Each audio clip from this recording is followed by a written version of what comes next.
IVM. Hey everybody, welcome to another week on the IVM Podcast Network. I'd like to thank our sponsors, Paytm Money Upfront. Guys, we're heading into week 2 of the lockdown, and I'm sure it's been challenging for all of you, just as it's been for us. We're doing our best to make sure that we maintain our schedules, but beg your indulgence if we slip. In the meantime, if you're looking for more stuff to listen to, might I suggest you go dive into the archives. We've got over 6,000 episodes of content we've created over the last 5 years, and I'm sure there's something in there that you'd love listening to. Anyway, stay safe, and let me get you started with your show.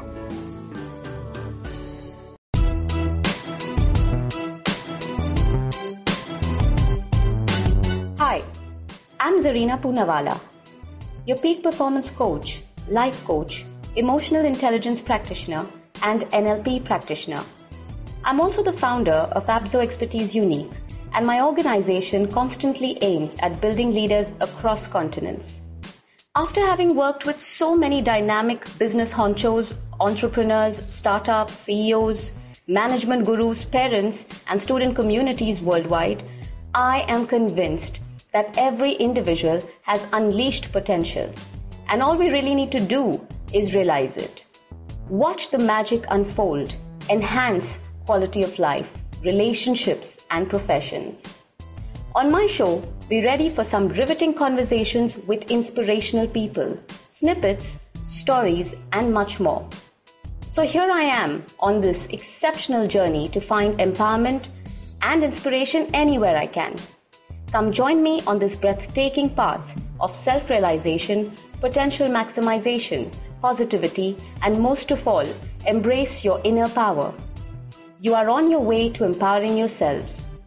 Welcome to the Empowering Series with Zarina Poonawala. On today's episode, I'm in conversation with this astute professional in the human capital domain. He loves the challenges that come with working in resourceful human minds. Please welcome human resource expert Sahil Nair. Hi, Sahil.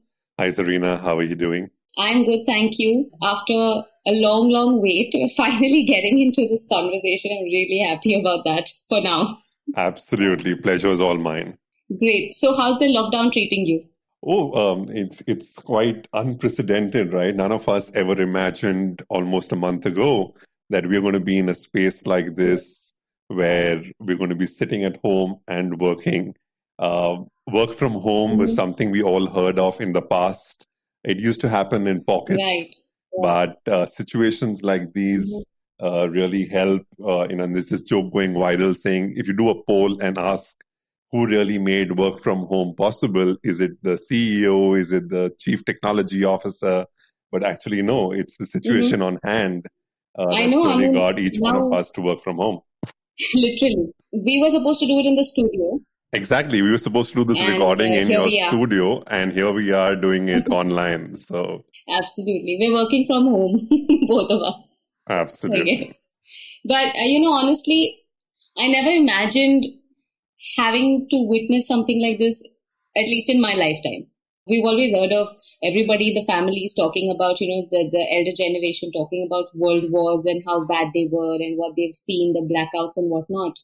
But we have stories to tell now, and really interesting ones, because the whole world going into a lockdown altogether and everybody having to do what they're doing currently is very astonishing and quite miraculous. I'd never imagined something like this in my lifetime.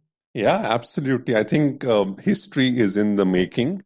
And as you rightly said, the way we conduct ourselves in these times is what will get put down into the books of history of how we, not only as India as a country, but the larger world responds to unprecedented times like this. We've, as you mentioned, we've heard of stories of warfare. We've heard of stories of famine. We've heard of stories of people actually getting hit.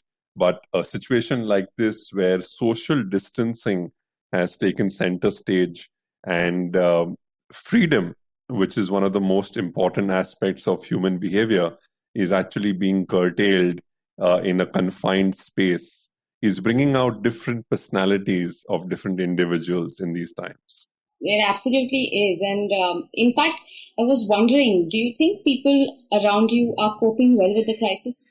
So let's take a couple of step back, Serena. If you look at it, these are absolutely unprecedented times. We haven't heard of something like this earlier. And Sure. everyone is reacting very, very differently. We've seen them on news channels, different parts of our country. We've seen practical realities on the ground on how people are away from their homes, how daily wage earners, one strata of society, Right. is significantly hit, right? You know, you and I are sitting in the comfort of our homes. We get 3 meals a day, Absolutely. but there are people out there who are even struggling to get 3 meals a day. I would just Right. suggest, Even one on their table, actually. absolutely. So I would just suggest to all your people who are going to be listening to this podcast that it's extremely important that we remain calm for starters, because in case we don't exhibit a great level of calmness at this point in time, we can not just Mm-hmm. blunder for ourselves, but we can also compound the problem at hand for others. Because as we all know, uh, a virus That's of so this true. sort can actually not just impact you, but also impact your near and dear ones. And if this gets into a community kind of spread, it's going to really be disastrous for us as a country. So it's extremely important that we be calm, I know. we don't blunder, and more importantly, play our role in flattening the curve. True. I think what is important currently is for every individual to realize their responsibility as citizens, because you're human carriers of this virus. And the one thing you can definitely do is make sure that you are not responsible to add to the constant threat which is around us currently. Absolutely. How do you reckon this whole situation is impacting us psychologically? Because naturally, people aren't used to social distancing, people aren't used to isolation. Even work from home, as much as people were dying to work from home at one point and wanted their weekends to be really long and never end, I guess people are hoping that, suddenly everything just changes and they can all go back to their office spaces. So, what do you think is the take on our psychological aspect? No, I think that's a very, very important aspect you've touched upon, because while the Mhm. world has changed in the last month or so, what is important is that we need to understand how do we feel when we apply ourselves. And what do I really mean by that is most of us are glued into our television channels. We're seeing what's happening around us. We are picking up data. Right. We're analyzing a lot of stuff. And in the process, without realizing, we're actually overthinking all of this. And therefore, the way we call it WhatsApp University is also propagating a lot of Yeah. fake news. And one needs to be very careful that we don't hit the panic button, but at the same time, we are well informed of what is happening Mhm. around us, because clarity always infuses confidence. It's important to be aware, stay indoors, stay safe. But at the same time, what's happening is while this kind of advisory may sound good to the ears, what really touches Mhm. the heart is the fact that there are various emotions that each one of us are actually going through. A lot of people who have a lot of That's money right. can't spend that money today. They can't go to the Mhm. various five stars and the various food joints that they would end up doing. I have so many friends who eat out almost 3 to 4 times a week. Mhm. And today, when they have to have basic food at home, it is becoming a challenge. In the whole space that we work in, we know people who cover almost 5 to 6 cities in 3 days because their work takes them places and they're always on the move. And today, they are curtailed to their households. So, what all of this does, Zarina, is actually Mhm. it puts you in a flux, because on one hand the logical part of your brain empathizes with people who are on the front line trying to battle out the entire virus and support and save lives, and it makes you feel very Right. blessed, that you're blessed because you have your meals, you have your house. All that you need to do is not contribute in the spread of the virus by social distancing. But also, on the other hand, Yeah. while you have that level of empathy for people on the front line, On the other hand, because of your own lifestyle that each one of us has lived all these years, this social distancing is actually playing on our emotions. Mm-hmm. And we're not able to come to terms with those emotions. That's right. And therefore, that leads to a lot of manifestation of other emotions which otherwise might not appear logical. And therefore, my suggestion is it's extremely important that we be aware of these emotions, stay in touch with our emotions, Mm-hmm. and try and process them in a manner that the logical side of our brain, which is our, the intelligence quotient, finds a balance with the emotional Mm-hmm. quotient so that we are able to tide through this period comfortably without aggravating the problem. True. Actually, that's very well said, Sahil, because I've been coming across people, and as a coach, you'll end up having conversations with people on the current situation. The two things that I've learned from this particular process of distancing and isolation and working from home is that, let's assume if our government or the world had announced very clearly that, you know what, we're paying you and we're going to look after you and you just have to sit home and do nothing, or you have to work from home, then people would have considered this a little bit of a party, which they anyway, some of them are, which is silly. But I just feel what people need to do is, if somebody's going to ask me, how are you coping with the whole lockdown? My usual response is, I'm too privileged to complain about it. Extremely privileged. I have a home, I have my meals, there's comfort, there's little work happening here and there. So there's literally nothing to complain about. The only thing we can do is help those who literally have a problem at this particular point in time. Like you mentioned, the have-nots. They really need help. And it's so difficult to imagine daily wages having to literally think about what they're going to bring to the table every single day and whether they can feed their families or not. And not only during this whole process, but even post this whole process, the economy is going to get slightly hit. And I believe we're too far ahead to consider nipping the problem in the bud, at this particular point in time. So, what is it that organizations and people around us can actually do to make sure that things aren't escalated, apart from the social distancing and isolation? Yeah, so Zarina, India Inc. and economists around the world have already started Mm-hmm. blueprinting various scenarios, right?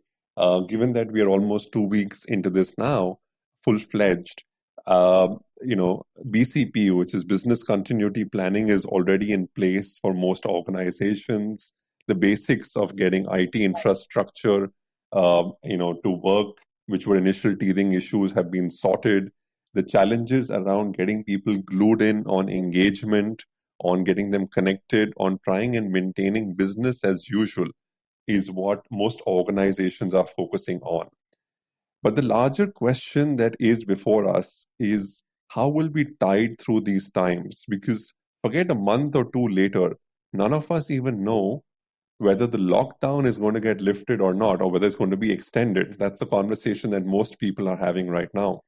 The larger conversation is if this continues, for how long will it continue? How is it going to impact revenues of organizations, sales, the bottom line? And the larger question still, Zarina, remains is once we start getting back to normalcy, how disciplined are we going to Mm-hmm. be about the whole comeback? Because we've seen this where we've Oh, got little yes, bit absolutely. of freedom on maybe on the Mm. 22nd of March or otherwise. A lot of people fail to understand basic instructions that our prime minister has been saying. Yeah, he's been saying, go out to your Yeah. balconies, stay in your house. And here we see processions of people, huge gatherings of people coming out on the road and tali bajawing and thali bajawing and lighting diyas and so on and so forth, right? So once the lockdown Mm-hmm. is lifted, I just hope India Inc. gets it straight and the entire process of going back to work is done in a very disciplined, systematic, and phased out manner. I agree. Absolutely agree. Because it's not only, I mean, I've been talking to friends abroad, and every country is literally facing a whole lot of stupidity other than the virus. A stupidity of people not just understanding what the need of the hour is, and people going out of their way to actually cause trouble. Because this is going out of the way, like you mentioned, what the Prime Minister is telling us to do, as opposed to what people are actually misconstruing it as, and then taking steps accordingly. I really hope and pray that there is a disciplined level after this is over, which like I said, hope and pray, but I am a little skeptical about it. Considering people will just probably, barge into restaurants and get out on the streets and pretend like it's a big party, because right now it's not a party. We are supposed to be scared. And if we are scared, we will respond accordingly. People thinking that it's not going to happen to me, right, is not the way to deal with this particular problem. And I think that's the phase we're in to some extent. No, you're absolutely right. Because, see, Zarina, the way we look at it is while we speak to friends overseas, one thing that makes me absolutely proud as an Indian is majority of our country has been locked down, apart from a few people moving out in the streets. And of course, the civic authorities and the police are ensuring that only people who have genuine reasons to move out are moving out.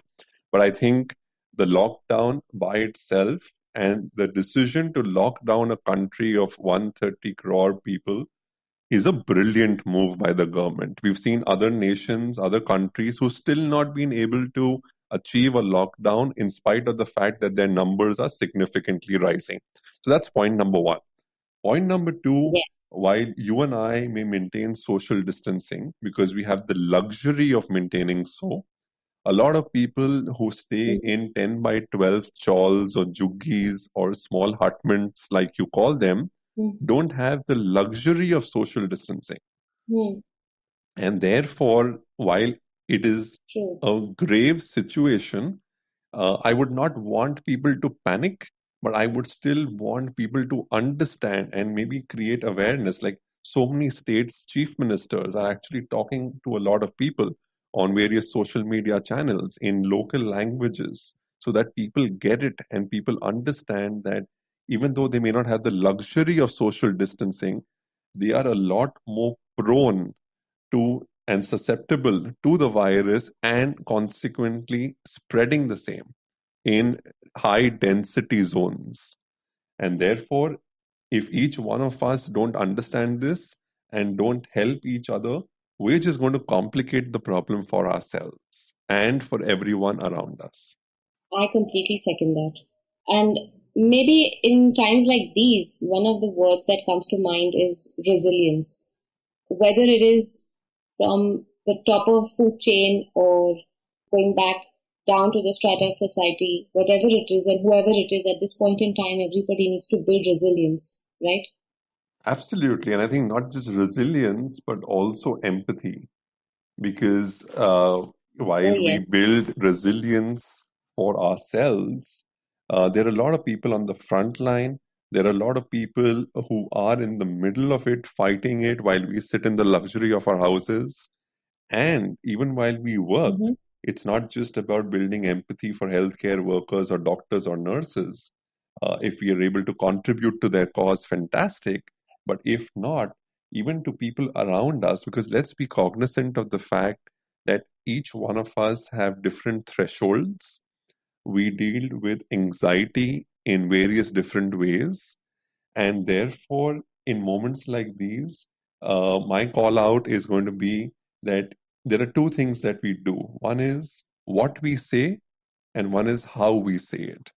And therefore, this is a moment for us to be very conscious. And as I said earlier on, be in touch with your emotions, be in touch with emotions of people around you, but be extremely conscious of Mm-hmm. how you say what you say, because that can end up having a large impact on people, on their abilities and their sensitivities.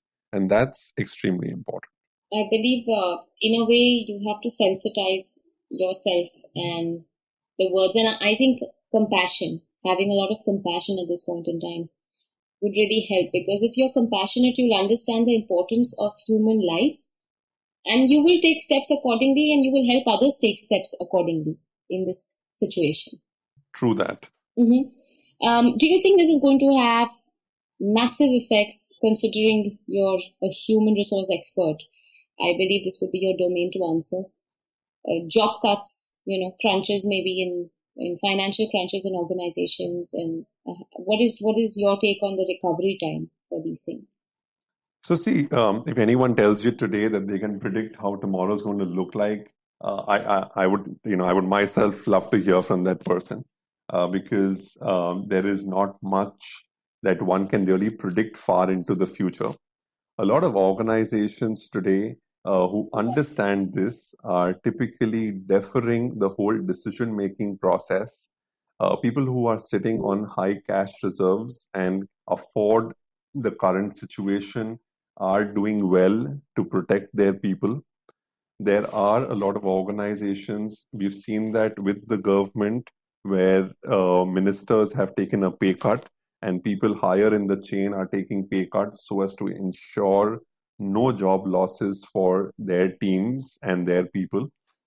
But at this point in time, what one needs to do is to be able to sit back and think of alternate channels of revenue, of ways and means that one can go to a market, build a go to market strategy so that firms who were not in markets earlier or organizations that were not completely penetrated, once this lockdown opens up and we start returning to normalcy, how do they really build different domains where they can earn revenue from? At the end of the day, everyone's doing business. And if revenue doesn't come in, how are you going to afford cost? So I don't think there's a clear-cut answer right now. I think it's all about wait and watch. Economists across the world have various permutations, combinations, and theories around which it is important, and they are recommending that economy should start moving, even though at a slow pace. Trade should happen in a conservative manner. But while essential services is being moved out, we also need to look at how other things are in place so that not just essentials, but over a period of time, as the situation comes under control, we start fueling the economy to get it back and revive it back. Let me give you a classic example. Most of us over a period of time have moved from our local kirana wala to Amazons and Flipkarts of the world because of sheer convenience, that we can do a lot of e-commerce, we can do a lot of payments online, and stuff gets delivered to our house at our convenience. Today, when these large organizations are unable, and again, now recently they have started, but initially while they were unable to send stuff across, we all resorted back to the kirana wala, right? What is the learning for that kirana wala? Exactly. The learning for the kirana wala is this just a moment when people are coming to me because I am available? Or when life returns back to normalcy, these same customers will continue coming to me? And therefore, what can a kirana wala do differently to capitalize on this moment and make you a customer for life? And you will notice that local kirana walas who do that in these times reflect on those things, that what are the comforts that a customer needs that will ensure that this customer continues coming to me even after the lockdown, are ones who will be able to not only sustain but even grow and expand. Wow. I love that. That is very positive and very motivating, and it's a little gleam of hope, And I really hope that people pick up on some of these nuances and actually try and find themselves creating new avenues for them, instead of looking at this as something where everybody's spiraling down. Right. And I actually think, Zarina, this is so ironic, right? When we are so busy and we are so stuck up with our work and all of that, we keep making a bucket list of things we want to do, and we end up chasing that bucket list. Oh, yeah. And now, when we are in the zone where we have some time on hand because we're saving on travel time, so on and so forth, many of us are unable to chase the bucket list, which can be achieved by staying indoors, be it staying fit, be it pursuing our hobbies, be it spending quality time with family. Mm-hmm. We're just not doing that, right? We're still stuck onto our phones. We're still stuck onto looking at our own television channels in our own respective bedrooms. But why are we not taking the time Exactly. out? And I think this is a great moment for us to pause and reflect on how are we Mm. feeling, what are our emotions, how are we reacting to the ecosystem, and more importantly, spending time chasing a couple of those aspects on our bucket list, which can be achieved in the current situation. Absolutely. So, how are you keeping yourself mentally and physically fit and chasing your bucket list, so to say, currently? Oh, that's a nice question. I didn't know it was going to come back to me, but so I'm doing two or three things. One is because of my hectic schedule of Okay. travel, which every weekend I would spend time at some Mm-hmm. college or the other across the country and keep boarding flights from one city to another. That has stopped. So that allows me a lot of time on weekends, spending Mm-hmm. time with my dad and my mom, which I always wanted to, but I would end up traveling a lot. Now I take a couple of sessions online on Zoom. So that saves a lot of travel time to other cities. Okay. Second is we pretty much blurred Mm-hmm. a weekday from a weekend. And therefore, I've consciously made an effort. The initial couple of days were about being in front of my laptop for almost long periods of time. So now I've consciously tried to put in a routine where it's not just work from home, it is also work Mm-hmm. for home. Yeah. I feel guilty of all these years not contributing to the house because I knew my parents and the house help and the maids would take care of it. But basic things, it may sound frivolous, but basic things like Mm. keeping my clothes back in place, ensuring that I wash my utensils after every meal, ensuring that I do the sweeping and the swabbing. These are small things that have actually helped me discover another side of me which I never thought I would ever do. Right. So, with our local help not coming to work, Right. we've divided responsibilities at home, and playing these roles also brings out a very different side to me. And I'm actually enjoying that part alongside with working from home for all that we do for our Mm. clients and our people. But that's a good way of keeping yourself busy, and I hope people take a page out of your book on this one. I like what you said. It's not just work from home; it's also work for home. That was brilliant. Yeah, and I think so. We spoke about resilience earlier on, Serena. I think, That's right. as a country, most of us are not resilient by choice. We become resilient when the situation demands us to be resilient, right? Mm. And therefore, my appeal to everyone is really going to be when you sit back, Mm-hmm. spend a couple of moments a day just being in touch with yourself and being in touch with your emotions, because unless you don't process that, you may try and keep yourself busy with work, you may try and exhaust yourself with household chores, but ultimately it are those same emotions that really play back and manifest themselves into your actions. And unless you don't spend enough amount of time doing that processing, you will end up getting frustrated, you will feel fatigued, you will feel irritated, you will want to break free. As you mentioned earlier on, rebellious streaks will start surfacing. And therefore, two things is what I would put on the table. One is look within. Two is dedicate some amount of time to prayer. Personally speaking, I've been very religious as well as spiritual, but I would never take time out to go to a temple. Today, I think the temple is the conversation that I have with God. I don't need a physical place to have a conversation. Just 5 minutes of closing my eyes, Mm-hmm. sending out a prayer for everyone who's contracted the virus, for them to heal, for them to get well soon, for their families. It's just about sitting and empathizing. Think of a situation where you're quarantined away from your family. Your family doesn't know what's happening to you in that hospital. Doctors, nurses are treating you in that hospital, and you are away from your family, right? It's an extremely difficult situation to be I in. know it's And the dreadful. moment you empathize and offer a prayer, it just gives you a lot of strength because you're able to tide through that situation. You're able to empathize with people who are going through a lot more difficulties than you are. And then hopefully, with everyone's prayers, with all the good work that's happening by the legislature, by the state government, by the central government, and by each one of us, Hmm. we will emerge out of this much stronger.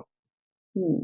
I believe that completely because, to be honest, it's a very dreadful situation to even imagine yourself in. You know, something suddenly hits you.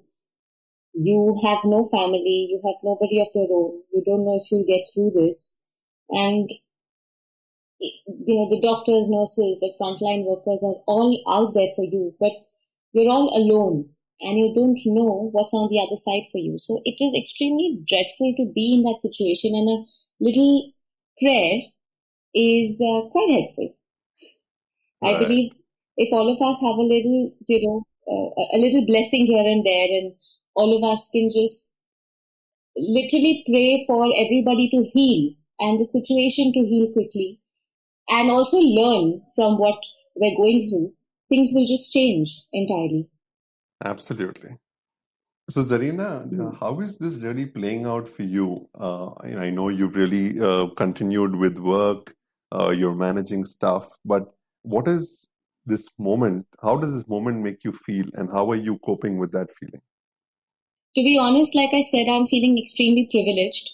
Uh, as a person, I believe in social distancing anyway, so that part hasn't been very difficult for me.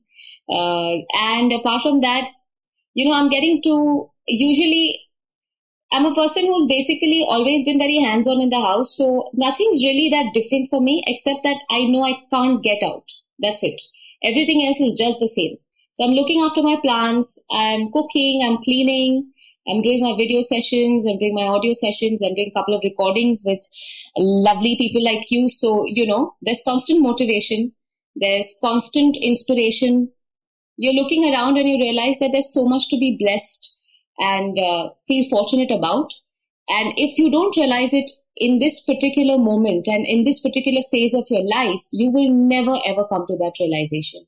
I mean, this is the worst thing that could have happened to mankind in a way, in at least, like I said, the past few years that we've been noticing. We've never come across something like this. And I believe we won't even in the future. This is a once in a lifetime experience. And a once in a lifetime experience of adversities of this level have a lot of opportunities for those who can see it and for those who can actually claim them. You know, life's it's going to be a life changing experience and not necessarily a bad one. Not necessarily a bad one. So to be honest with you, I'm not looking at this as a lockdown. I'm looking at this as living up, you know, just living it up as much as I can. And of course, trying to help people.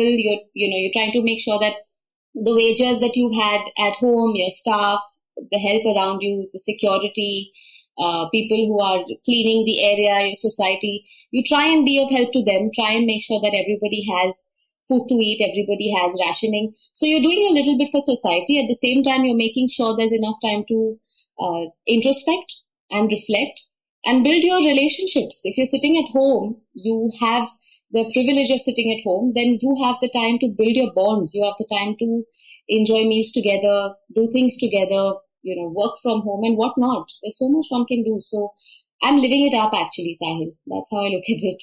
Beautiful. I think I really like this tagline of flipping it around from a lockdown to living it up, right? That's really beautiful. Yeah. All right. So we've come to the end of our segment, and I'm really thoroughly enjoying this conversation. And I'm already telling you on record, Sahil, that once we can get back to studio, we are still going to have you for another conversation. I'm already telling you that. Absolutely, my pleasure. So I want to know, Sahil, as your, you know, parting words on our episode today, what is it that empowers you? So, Zarina, the way I look at it is, and as you mentioned briefly earlier on also, it's all about what's the mindset that each one of us adopt in a situation like this. Of course, there will be anxiety. Of course, there will be the fear of the unknown. Of course, in uncertain times, with the fear of what tomorrow will present, there will be challenges. One choice that we have is to get bogged down by all of this. And the second choice that we have, which can actually make us feel a lot more empowered, a lot more happy, is to look at our mindset in a very positive way, to have an attitude of gratitude for all the people out there who are in the middle of fighting this virus, praying for them, their safety, and their success as a lot of them build a vaccine for this virus. Closer back in our communities, in our office spaces, being empathetic to people, dealing with them in a manner which is a lot more understanding, a lot more gentle, a lot more soft, because they're also going through it alongside with you. And lastly, the closer back home, your immediate family, your people in your vicinity, in your building, your relatives, your friends, your family. Pick up the phone, have a chat, share some good news, share some positivity, reminisce old memories where you've had a good time, and keep the positivity around. I think in this moment, while we build resilience and empathy, two things that are foremost important, but at the same time, keep the positivity alive. That was fantastic, Sahil. I think you're absolutely right. If people can be positive and have the right attitude towards this current situation, we'll all triumph out of this. And we'll do that hopefully very soon. Great, Zarina. It was wonderful chatting with you and looking forward to being in touch with you.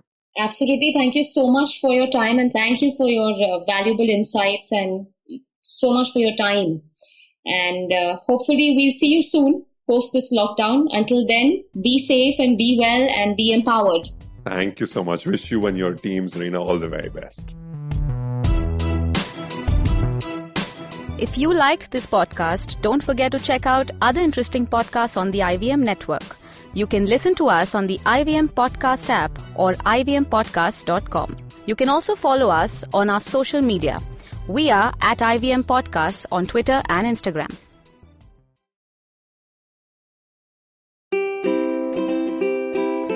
How many times have you motivated yourself to improve your sleep or lose weight or be more productive?